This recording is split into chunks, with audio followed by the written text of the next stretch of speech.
Assalamualaikum warahmatullahi wabarakatuh. Perkenalkan, nama saya Najma Syamsia Fasya dari Program Studi Matematika Universitas Islam Negeri Syarif Hidayatullah Jakarta. Di sini saya akan memenuhi tugas akhir semester dengan mata kuliah Dasar-dasar Pemrograman dengan dosen pengampuh Bapak Muhammad Irfan Septiar Musti MSI. Langsung saja ke soal yang pertama. Baik, untuk soal nomor 1 kita diberikan data. Nanti datanya akan saya tampilkan di sini. Data tersebut adalah sebuah list of disks yang berisi informasi tentang individu dan proyek-proyek mereka. Listnya itu memiliki struktur, yaitu ada ID, name, project, dan konteks. Nah, ini adalah contoh data yang diberikan untuk mengerjakan soal nomor 1 dan nomor 2.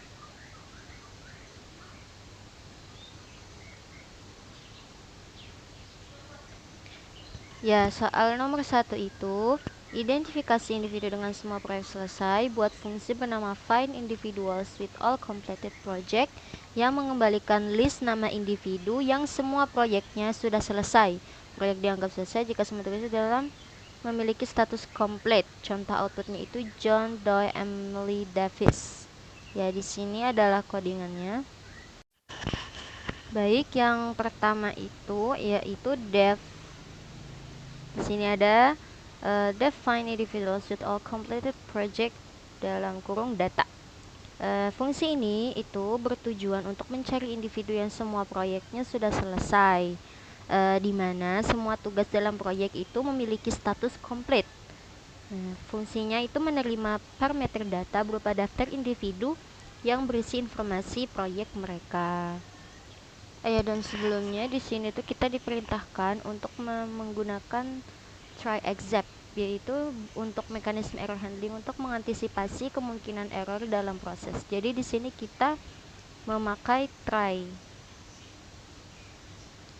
Lanjut ke complete individuals. Complete individuals ini daftar kosong yang digunakan untuk menyimpan nama-nama individu dengan semua proyek selesai. Lalu for individual in data ini melakukan iterasi untuk setiap individu dalam daftar data.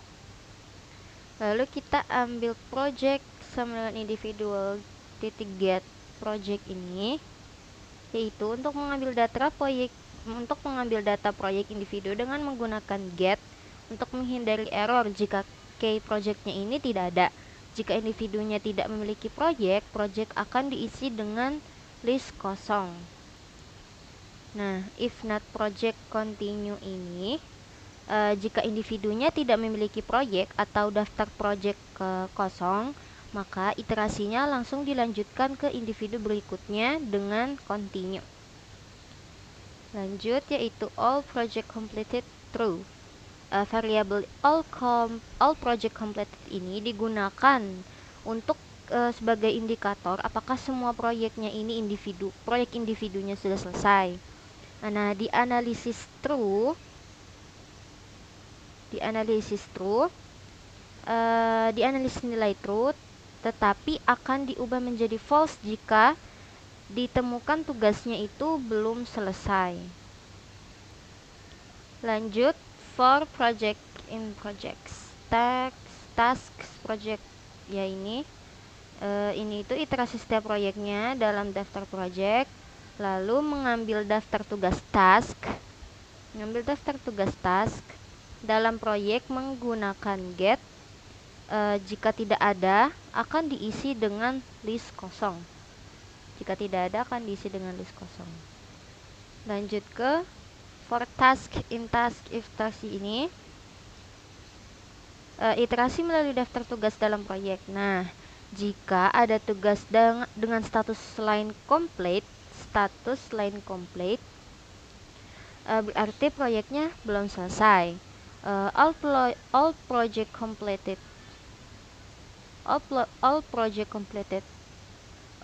itu diatur ke false dan perulangan tugas dihentikan dengan break. Dihentikan dengan break. Nah, if not all project completed. Jika ditemukan proyek yang belum selesai, yaitu all project completed false.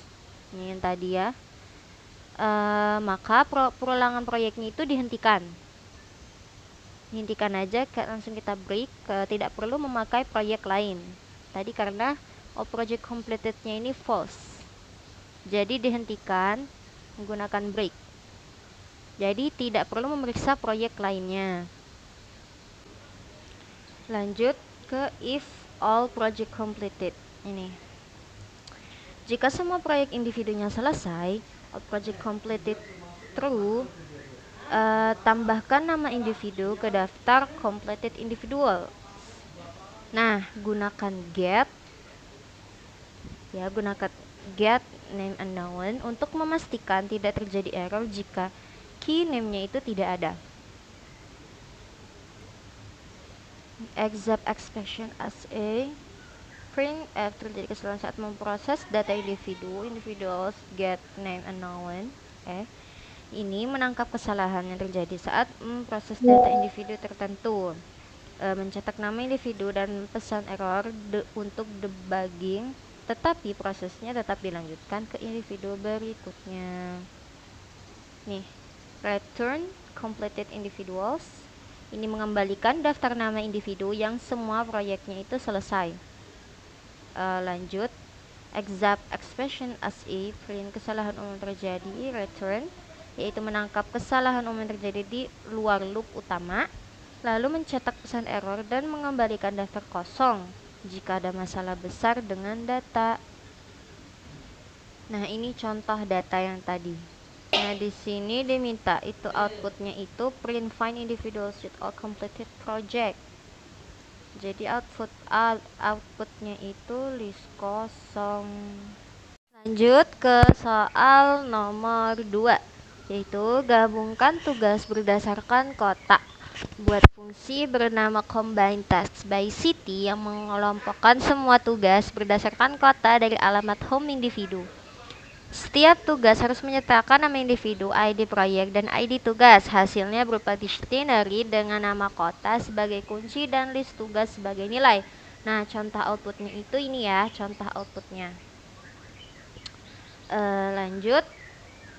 Yang pertama itu def, ini adalah codingannya ya.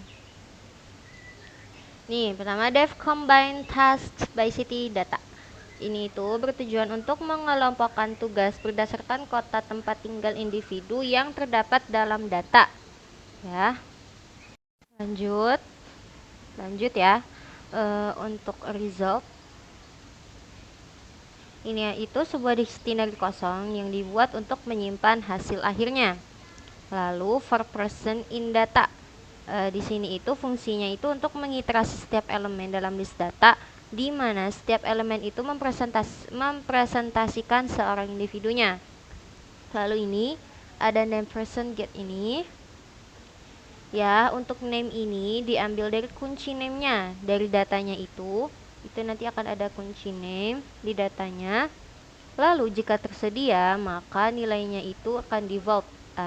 Defaultnya itu ditulis jadi unknown. Nah, home address itu diakses dari struktur nested dictionary-nya, konteks address-nya ya, diakses dari itunya. Untuk city itu sama kayak yang name, diambil dari alamat rumahnya ini. Lalu maka jika tidak tersedia maka akan dinilai default atau unknown ya. Lanjut ke for project ini. Nah, setiap proyek individunya itu diakses dari kata projects-nya ini. Nah, jika tidak ada, maka kita akan menggunakan list kosong jika tidak ada. Lalu ID project. Lanjut ID project-nya ini. Diambil dari kunci project ID. Nah, nilai default-nya itu unknown. Nilainya itu default unknown. for task in project. Nah, tugas-tugas pada proyeknya itu diakses dari kunci task. Jika tidak ada, maka menggunakan list kosong. Nah, ID tasknya ini diambil dari kunci task ID. Nah, nilai defaultnya itu adalah unknown. Lanjut ke task entry ini. Nah, setiap tugasnya itu dirangkum dalam dictionary ini dengan informasinya itu name. Untuk task entry-nya ini tadi, untuk name-nya itu dari nama individunya, lalu project ID-nya, proyek tempat tugasnya berada, lalu task ID-nya ini ID tugas ya. If city not in result, city ini, jika kotanya ini, city-nya ini belum ada dalam result, maka kunci baru untuk kota tersebutnya itu dibuat dengan nilainya berupa list kosong. Nah, tugas task entry-nya itu ditambahkan ke dalam list tugas kotanya tersebut. Lanjut ini, exact expression as if print ini. Nah, itu penanganan errornya ya. Jika terjadi kesalahan, misalnya struktur datanya tidak sesuai, maka pesan error akan dicetak ke konsol. Fungsinya itu tetap berjalan dengan nilai-nilai yang berhasil diproses. Ini contoh data tadi ya, itu ada ID-nya, name, address, ini ada tuh project ID, task ID. Lanjut. Ini ya. Nah, ini printnya itu test by city ya. Ini outputnya, hasil outputnya ini. Lanjut ke soal nomor 3, yaitu identifikasi kandidat pelatihan manajemen. Buatlah fungsi bernama find promotion candidates yang mengidentifikasi individu yang cocok untuk promosi berdasarkan kriteria berikut. Ini kriteria berikut. Lalu fungsi ini harus mengembalikan list berisi dictionary untuk setiap individu yang memenuhi kriteria dengan informasi berikut. Nih, nama, departemen, gaji, skor kinerja, pengalaman kerja. Hints itu Anda harus membaca file dalam bentuk pandas data frame menggunakan metode statistik untuk menghitung rata-rata skor kinerja dan kuartil bawah untuk gaji. Pastikan individu dari departemen admin dan support tidak termasuk. Contoh outputnya ini. Name Hana, departemen, salary. Ini contoh outputnya. Ya, untuk nomor 3 ini udah ada datanya ya. Ini datanya. Data yang diberikan ini. Lanjut. Mengonversi data ke data frame. Ya. Fungsi ini mengonversi dictionary data menjadi data frame menggunakan pustaka pandas. Struktur data frame mempermudah manipulasi data seperti filter, perhitungan, dan analisis. Lalu menghitung rata-rata skor kinerja. Nah, menghitung rata-rata kolom performance score menggunakan metode min. Menggunakan metode ini. Min ini. Lalu menghitung kuartil pertama gaji, yaitu salary ini. Menghitung kuartil pertama dari kolom salary menggunakan metode kuantil 0,25. Lalu menentukan kandidat promosi. Nah, ini yang pertama ada ini. Ini hanya karyawan dengan pengalaman kurang dari 3 tahun yang dipertimbangkan. Nah, fokus pada karyawannya itu junior yang memiliki potensi besar. Lalu untuk ini, hanya karyawan dengan skor kinerja lebih tinggi dari rata-rata yang dipilih. Menjamin bahwa yang dipertimbangkan adalah mereka dengan kinerja yang di atas standar.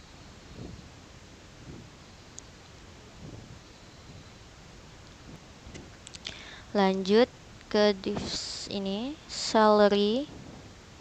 Ini mengutamakan karyawan dengan gaji di kelompok bawah untuk meningkatkan keseimbangan kompensasi. Lalu yang ini itu simbol ini departemen admin dan support dikecualikan karena promosi mungkin tidak relevan dengan sifat pekerjaan mereka. Lalu di sini kita memilih kolom yang relevan. Nah, ini biasanya itu hanya milik kolom yang relevan dari data frame candidates, yaitu ada name untuk nama karyawannya, departemen ini untuk departemen karyawannya, salary ini untuk gaji karyawannya, dan performance score ini untuk skor kinerja, lalu experience years ini untuk pengalaman kerjanya.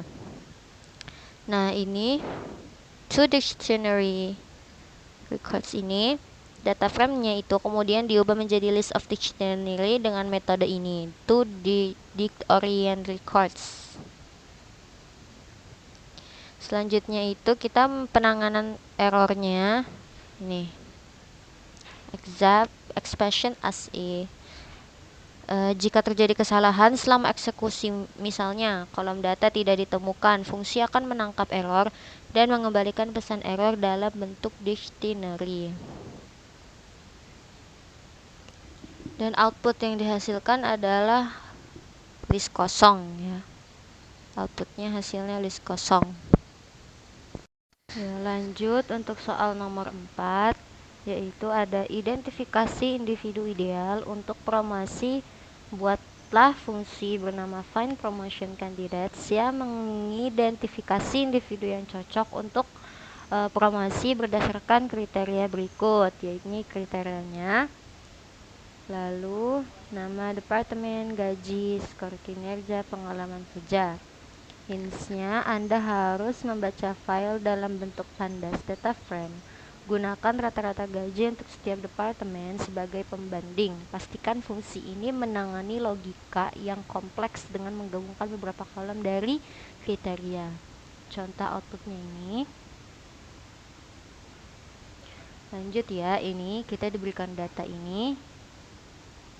Nah, yang pertama itu find promotion candidates data frame. Ini itu bertujuan untuk mengidentifikasi kandidat promosi berdasarkan kriteria tertentu.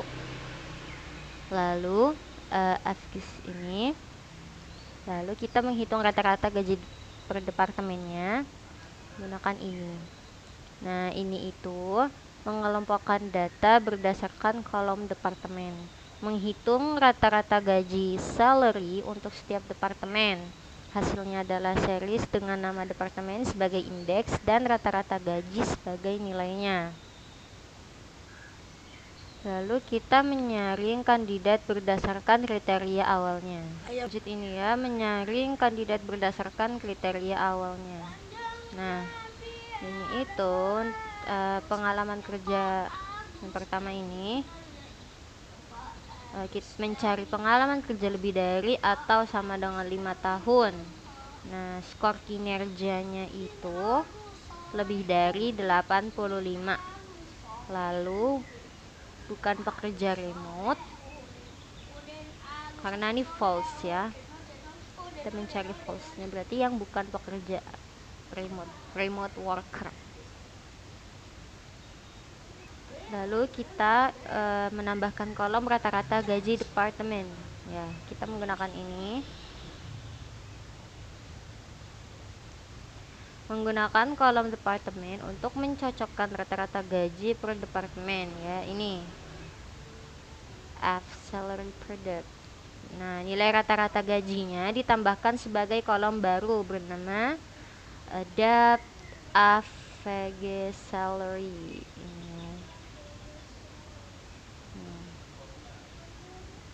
Ya, lalu menyaring kandidat berdasarkan gaji di bawah rata-rata. Ya, memilih kandidat yang memiliki gaji lebih rendah daripada dari rata-rata gaji per departemennya. Ini. Lalu mengembalikan data dalam format tertentu. Ya, memilih hanya kolom-kolom yang relevan seperti nama, departemen, salary, performance score, experience years, ya, to ditch. Nah, ini itu to orient records ini itu untuk mengubah data frame menjadi list of dictionary, di mana setiap dictionary mempresentasikan satu baris data. Lanjut, ini exact expression ASCII ini, jika ada kesalahan selama proses, fungsi akan mencetak pesan error dan mengembalikan kepada list kosong. Ya, promotion, lalu memanggil fungsi promotion candidates find promotion ini memanggil fungsi dengan data frame df sebagai argumen, lalu mencetak hasil kandidat promosi print promotion candidates. Lanjut ke soal nomor 5, itu ada sorting dengan kunci custom, diberikan list tuple yang berisi nama dan nilai student. Ini ya, nama dan nilainya. Lalu buatlah sebuah fungsi short students yang mengembalikan list yang diurutkan berdasarkan nilai secara descending atau ascending. Contoh penggunaannya itu short student ini. Lalu output yang diharapkan itu ini. Ya, lanjut di sini. Pertama gitu def short student. Nah, di sini kita itu parameter yang menerima list dari tuple. Setiap tuple harus berisi 2 elemen, yaitu nama siswa, nilai siswa integer atau float. Contohnya itu Ali 85 nilainya, Budi 92. Nah, descending dari sini kan kita order descending ya. Berarti ini kita itu urutan menurut nilai dari tertinggi ke rendah. Lanjut ke validasi input. Ini if not ya.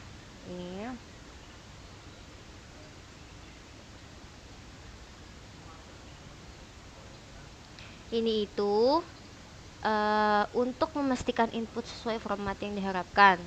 Jika tidak, fungsi akan menghentikan eksekusi dan mengembalikan pesan error. Nah, if order not in ini apakah parameter order bernilai descending atau ascending ya di sini.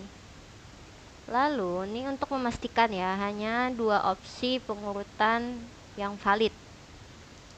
Lanjut ke ini, tentukan arah pengurutannya. Variabel ini reverse order diset sebagai true jika descending. Nah, maka akan false jika ascending ya.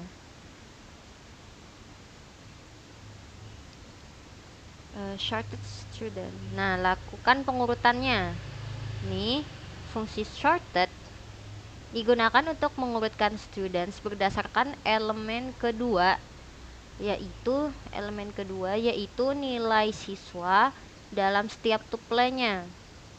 Maka K lambda ini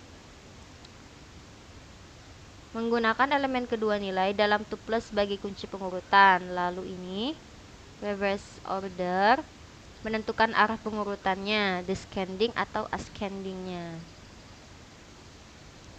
Lalu return shorted ini error. Ini maksudnya yaitu untuk mengembalikan hasil pengurutan sebagai list baru. Lalu kita melakukan penanganan error. Ini jika terjadi error selama eksekusi, fungsi akan menangkapnya dan mengembalikan pesan error dalam bentuk string. Lalu input datanya ya, input data. Nah, ini print descending dan ascendingnya, maka outputnya akan seperti ini.